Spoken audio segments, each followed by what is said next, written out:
Tonight on The Story, it's a spud showdown. The humble potato. Boil them, mash them, stick them in a stew. They're an important part of the Northwest economy. Hundreds of thousands of acres. There's over 100 potato farmers in Oregon. It's a top producing vegetable in the state of Oregon. But now Oregon state vegetable is at the center of a federal debate. Are they really vegetables? Potatoes are certainly a vegetable. Or should they be reclassified to another food group, perhaps grain? They are grown in the ground. No grain I know of is grown in the ground. Or do we call them something else entirely? So many questions. I'm Pat Doris. Welcome to The Story on this Friday night. Tonight we're talking taters. Did you know the potato is Oregon's state vegetable? It just got that designation last year, so congrats, potatoes. But now the federal government might be moving towards reclassifying potatoes. As soon as next year, they might be no longer considered a vegetable. Some are arguing the potatoes are not as healthy as other vegetables, but potato farmers, as you heard, and Northwest senators all disagree. Ashley Koch reports. In your day-to-day life, how much do you think about potatoes? Cody Fazio thinks about them a little more than average. Fourth generation farmer. My great grandfather came to Sauvie Island in 1942. We've been growing potatoes here ever since. It's early in the potato season. Here's a potato start. If you can see, there's a little sprout growing right there. Seed potatoes have just gone into the ground. Then we'll water them up and we'll harvest them in September and October. By this time next year, these sprouts will be full-sized potatoes, headed out to your local grocery store. In that time, they might also move to a new food group. The U.S. Dietary Guidelines Advisory Committee is considering changing up how we think about potatoes. Right now, they're considered vegetables. Next year, they could be part of the grain food group. The Dietary Guidelines Association gets together every 5 years to talk about how Americans eat. The committee is made up of 20 doctors and scientists from across the country. They've been working to develop nutrition guidelines for the next 5 years. Those dietary guidelines are the backbone of the country's nutrition policy. The U.S. Departments of Agriculture and Health and Human Services work together to publish the guidelines. The next ones are due in January 2025. They influence everything from school lunches to WIC policies to what kind of food gets federal research funding. Right now, white potatoes are considered starchy vegetables. But the humble spud has found itself at the center of some debate in recent years. The World Health Organization excludes it from their vegetable recommendations. Harvard's School of Public Health kept potatoes out of their vegetable category, writing, "Potatoes, unlike lettuce and carrots, can cause blood sugar to spike and raise the risk of weight gain and diabetes." And the UK's Eat Well guide lumps them in with bread, cereal, and pasta. But if you ask potato growers here in the Northwest, it's part of the plant that you eat. It's a vegetable. Gary Roth from the Oregon Potato Commission agrees.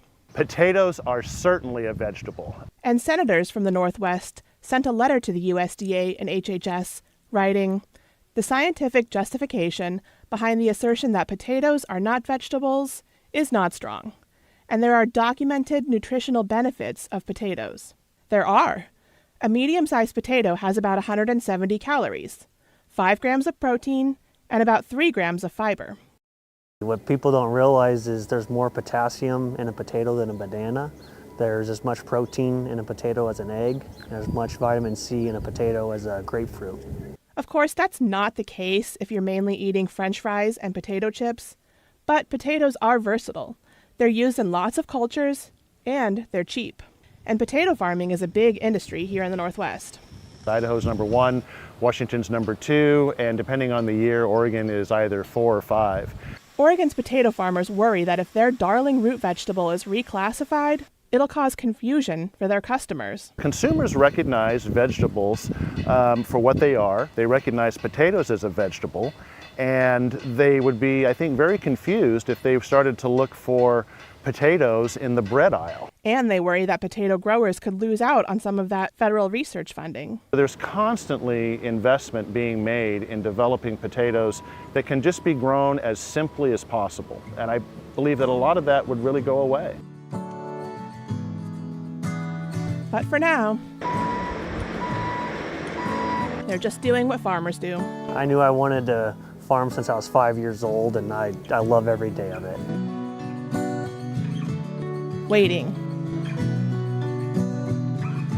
Ready to deal with whatever the season brings from their fields and the federal government. Ashley Koch, KGW News. All right, now it's your chance to weigh in on the tater debate. Are potatoes vegetables? Can you really argue that they're grains? Give it a shot. Or should we call them something else? Would it change your eating habits if they're reclassified? I kind of worry, I think that is the worry behind all of that. Let us know, will you? The email address is thestory@kgw.com, or call and leave a voicemail, 503-226-5090. In Oregon, caring for the environment is a really big deal, and the leadership for that starts at the governor's office. Last night, environmental reporter Cale Williams talked with Governor Kotek about some kind of thorny issues, including the environmental impact of her housing priorities. Tonight, in part 2, he'll get into even more controversial issues like offshore wind and timber harvests.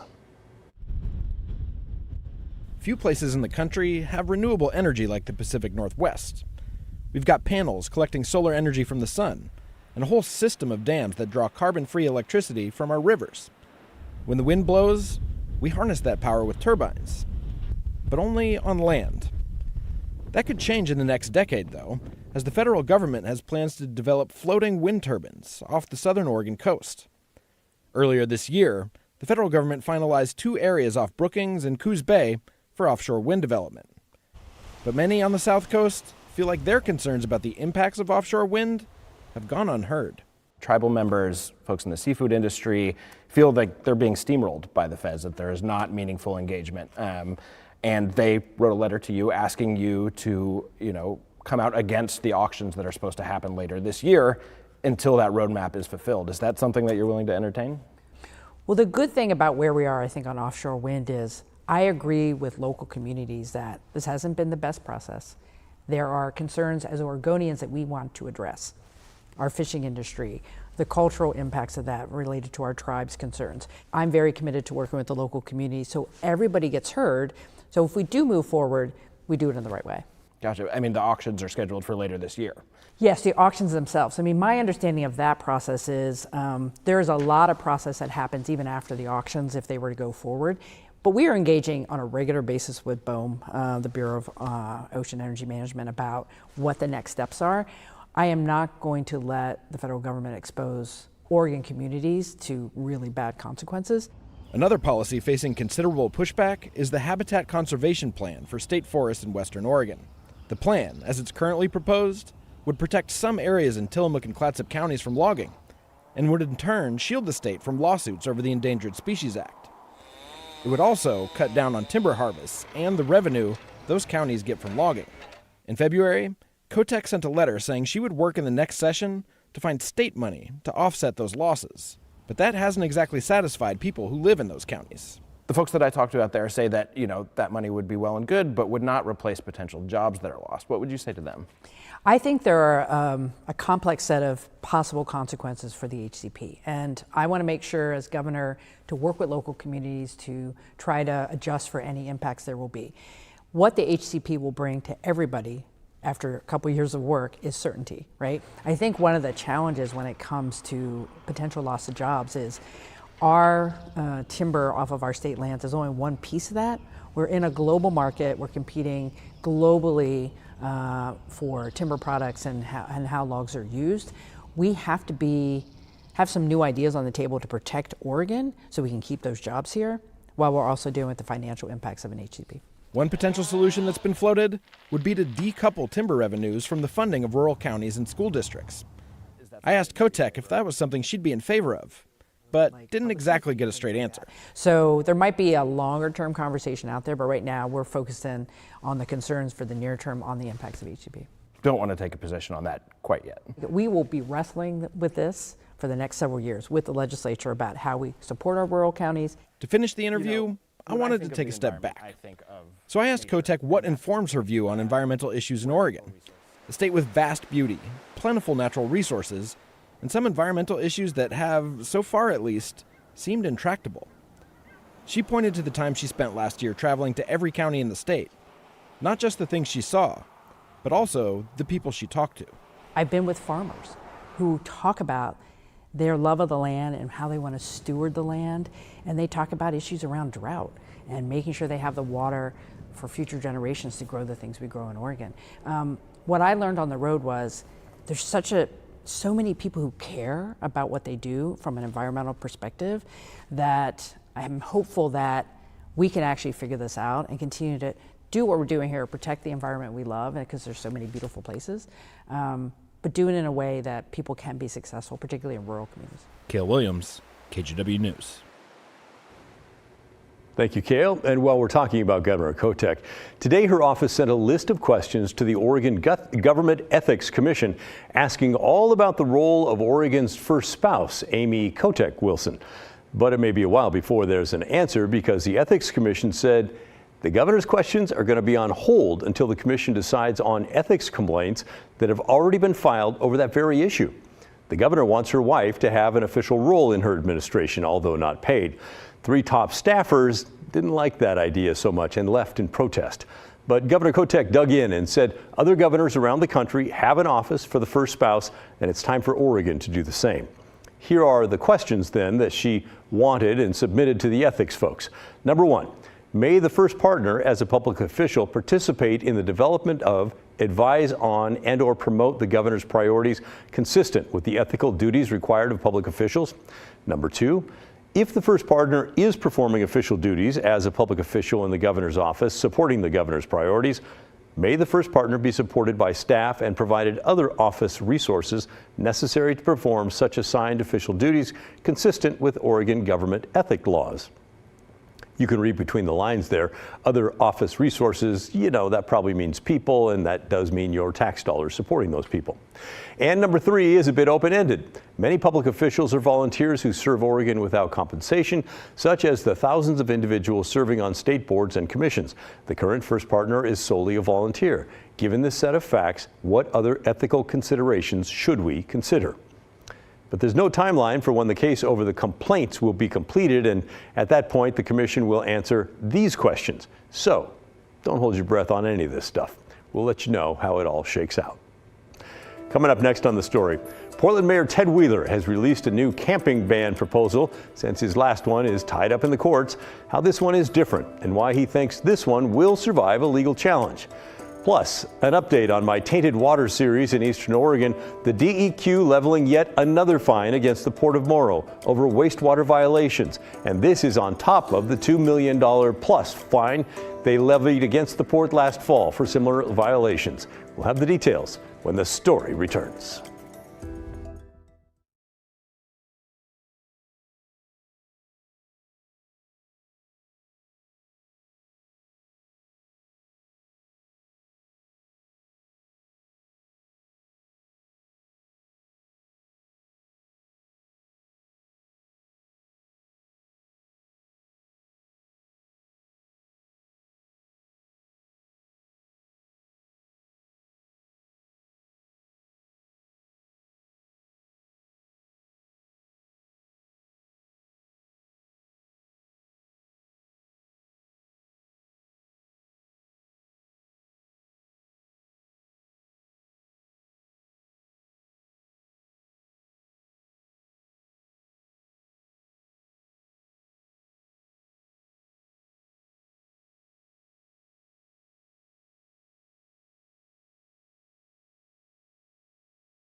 We have a follow-up tonight on our special report, Tainted Waters.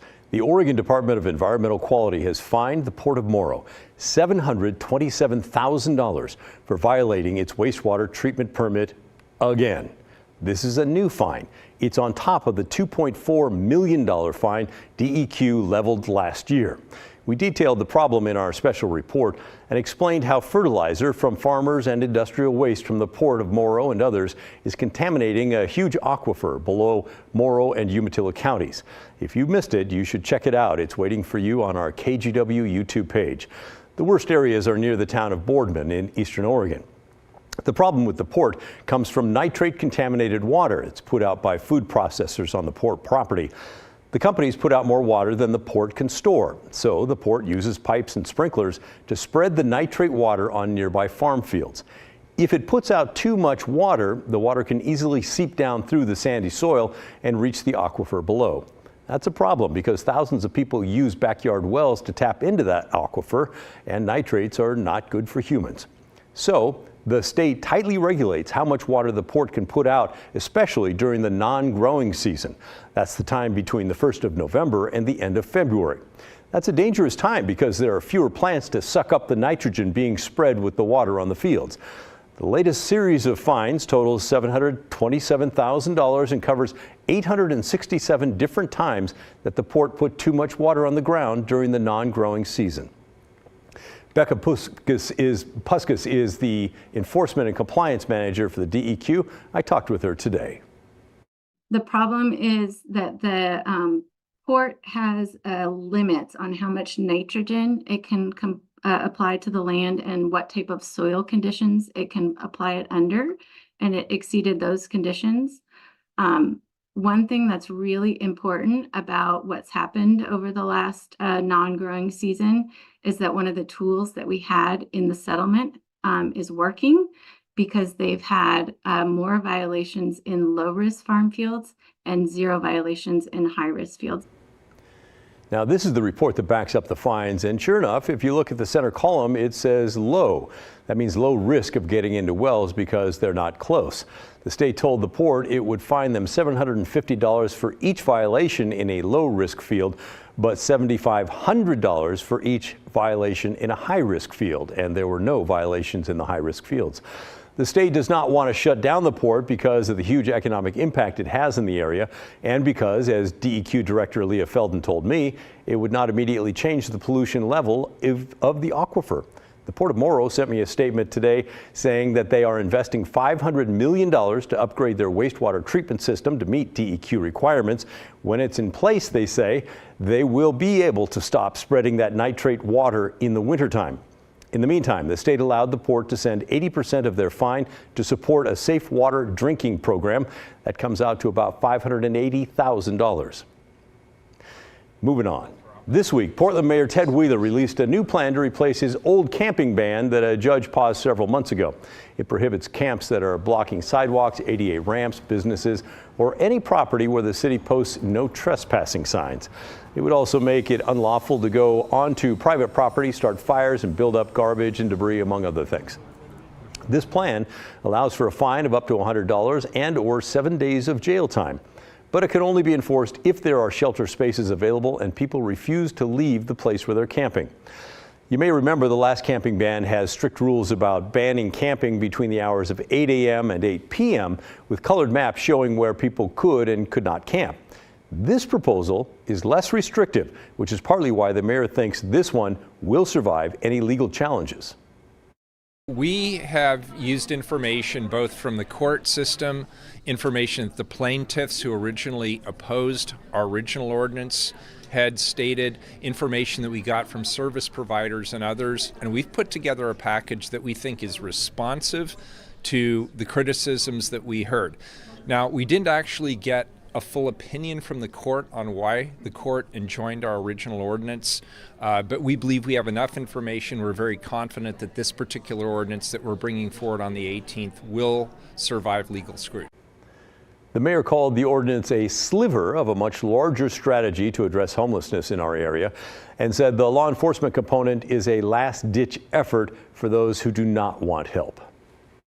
So if we give carrot after carrot after carrot to somebody, if we offer them shelter and they say, nope, I don't want it, and they continue to camp in the public right-of-way, they continue to block doorways, they continue to have lawn furniture and garbage all over the place, we now have law enforcement tools that we can bring to bear for those who just don't want help. It's a last-ditch effort, but we need those law enforcement tools along with all of the other humanitarian services that we're providing. The public wants us to create a humane approach that connects people to services, but they also want us, and they have a right to expect, that we will maintain public safety in the public right-of-way. And this set of tools allows us to do that. Obviously, shelter beds are a huge part of this. They need to be available for people for this plan to be enforceable.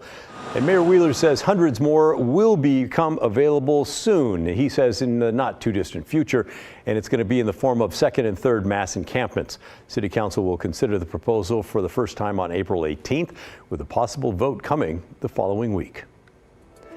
Up next on the story, Portland's Justice Center downtown was badly damaged during the 2020 protests, but investigative reporter Kyle Aboshi got his hands on permit applications filed with the city that detail new security measures totaling $3 million. So what's changing?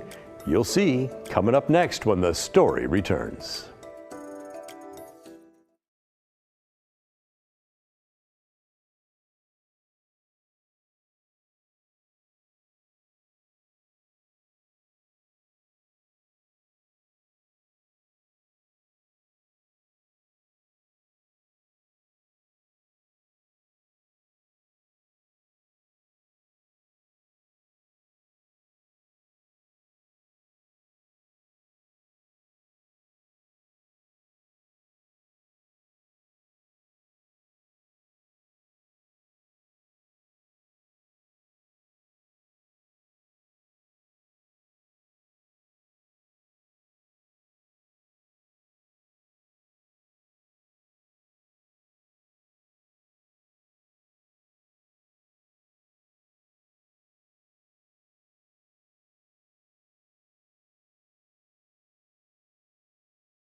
The plywood boards covering up the Justice Center in downtown Portland will soon be replaced with new permanent security. The building suffered significant damage during the protests of 2020. Investigative reporter Kyle Aboshi shows us how $3 million will be spent to fortify the building to avoid a repeat of what happened 4 years ago. Nearly 4 years after mass demonstrations rocked downtown Portland, the Multnomah County Justice Center is still boarded up. But soon that will change. Permit applications filed with the City of Portland indicate the plywood boards protecting the building will be replaced with new permanent security measures, including sliding metal screens to protect the entry doors and bulletproof glass to shield windows at a cost of $3 million. The Justice Center suffered significant damage following the murder of George Floyd, a black man killed by Minneapolis police. In May of 2020, rioters smashed their way into the building and set small fires while employees worked inside. The building houses roughly 450 inmates and is the sole booking and release center for Multnomah County. In a memo, Multnomah County Sheriff wrote, "These building enhancements will help ensure safety for those inside the detention center, and that we never sustain such damages in the future." Across the street, construction crews are already working on security upgrades outside the Mark Hatfield Federal Courthouse. Crews are installing large airplane hangar-type doors, which can be lowered to protect the front of the building. The federal courthouse suffered $1.6 million in damages during the 2020 protests. The security upgrades at the federal courthouse are expected to be done later this month. Construction at the Justice Center won't begin until December, with scheduled completion in March of 2025. Kyle Aboshi, KGW News. Interesting stuff. Thanks, Kyle. Hey, that's the end of our show. Thanks for watching. By the way, I've seen your emails coming in on the whole potato debate. Keep them coming. It's very fun. Hey, and remember, the story, our collective story, that never ends. Timbers 360, all about the Portland Timbers, is coming your way next. Enjoy your weekend. I'll see you right back here Monday night at 6:30. As we go, we'll leave you with a look out the window over Portland.